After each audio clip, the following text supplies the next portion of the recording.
శ్రీనివాసరావు గారిని మాట్లాడాలని కోరుతున్నాను, పార్టీ రాష్ట్ర కార్యదర్శి.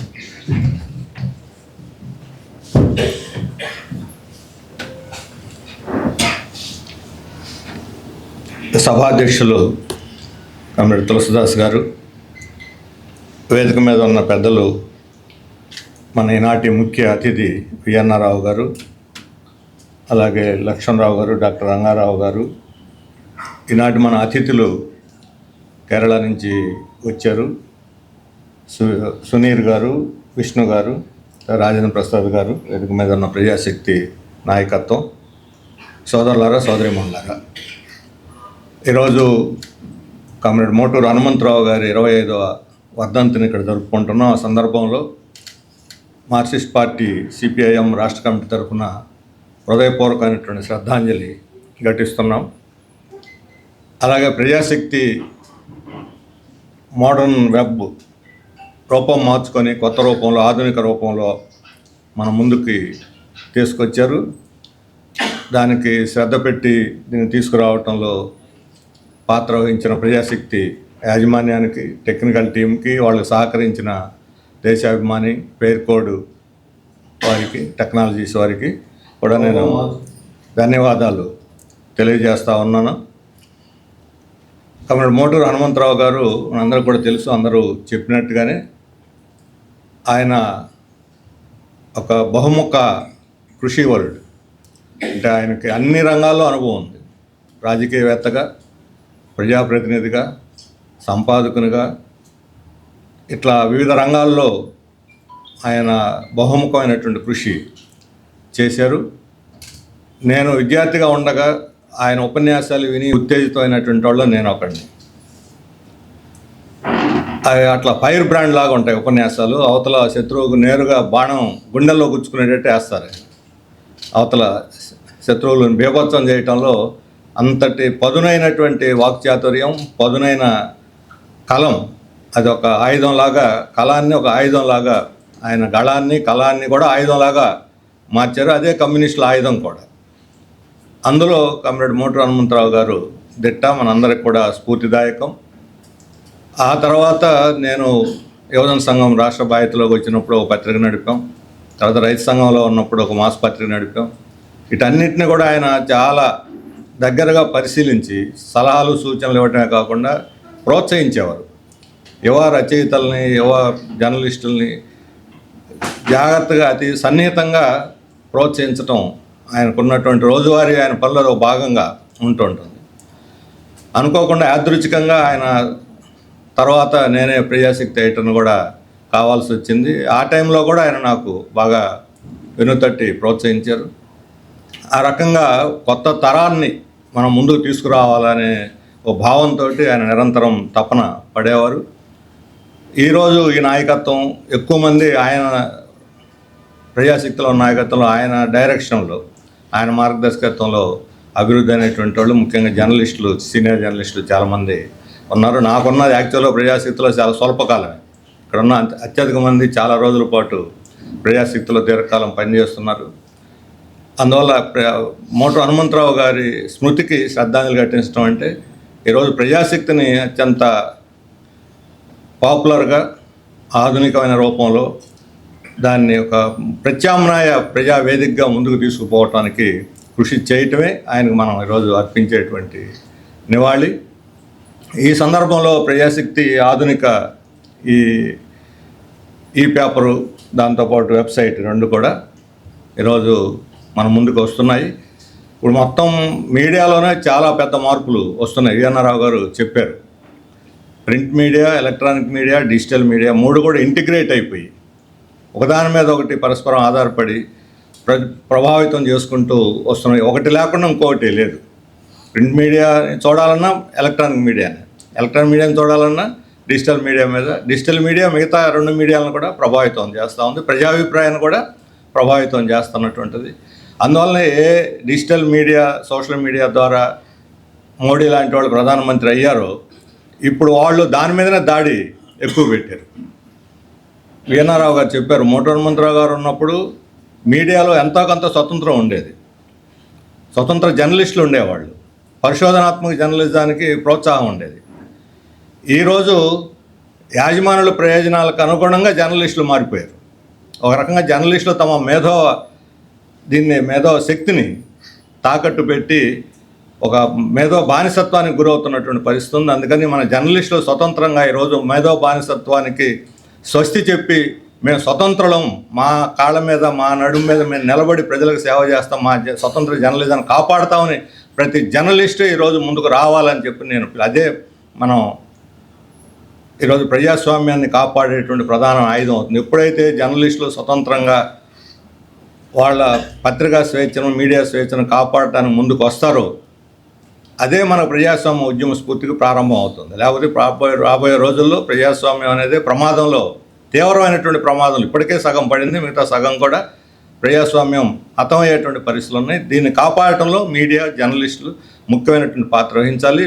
యజమానుల ఒత్తిడికి లొంగకుండా, యజమానుల ప్రయోజనాలు లోపడకుండా, రాజకీయ పార్టీలు కొమ్ము కాయకుండా, ముఖ్యంగా అధికార పార్టీలు కొమ్ము కాయకుండా ప్రజల తరపున నిలబడి పోరాడేదానికి జర్నలిస్టులు సిద్ధం కావాలి అని చెప్పి నేను వాళ్ళందరికీ కూడా సవినయంగా విజ్ఞప్తి చేస్తూ ఉన్నాను. ఈరోజు మనం పత్రికలు చూసినా మీడియా చూసినా అన్ని ఆఫ్లే కనిపిస్తాయి. సమగ్రమైనటువంటి వార్త కావాలంటే ప్రజాశక్తి చదవాల్సింది, అంతకన్నా వేరే ప్రత్యామ్నాయం లేదు ఈరోజు.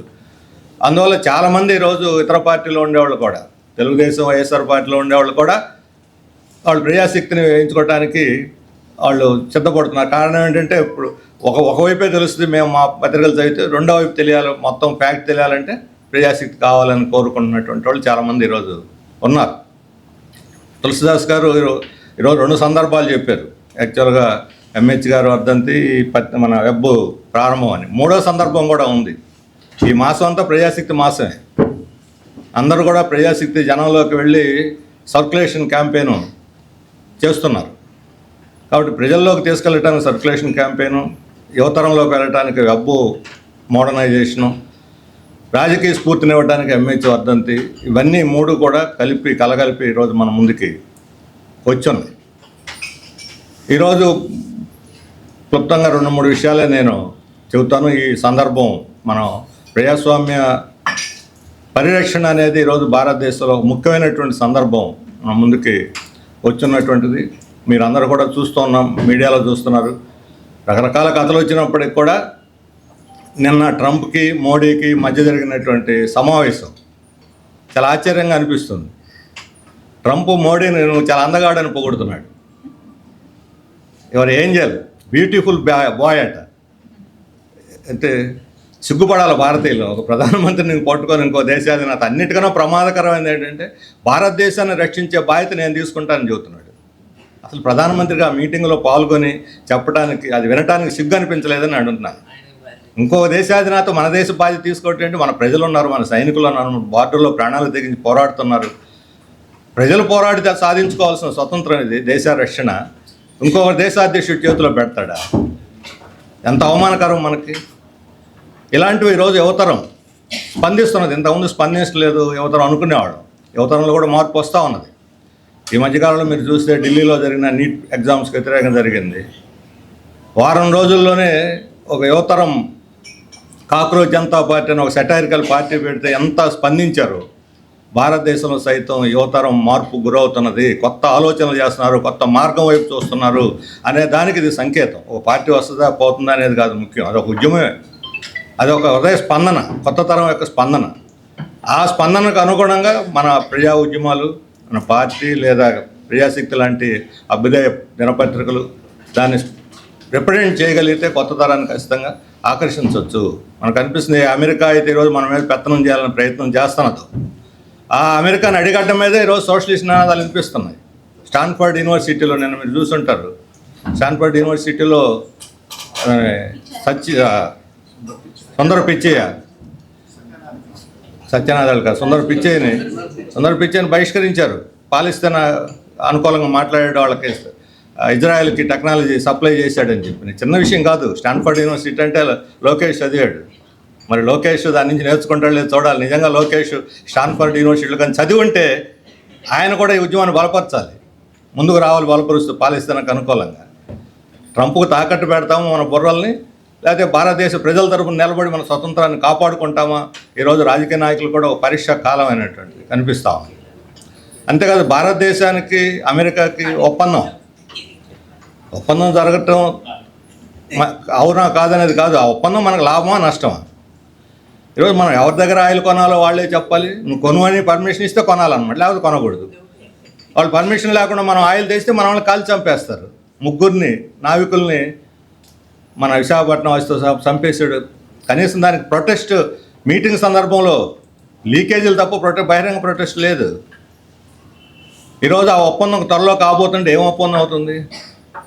మా పార్టీ మన సిపిఐఎం డిమాండ్ చేస్తున్నది, ఈరోజు పార్లమెంటులో ఆ ఒప్పంద ప్రతిని డ్రాఫ్ట్ని ముసాయిదాని సంతకాలు పెట్టక ముందే ముసాయిదాని పెట్టి స్క్రూటినీ చేసి పార్లమెంట్ ఆమోదం తర్వాతే సంతకాలు తీసుకోవాలని చెప్పి మేము డిమాండ్ చేస్తూ ఉన్నాం.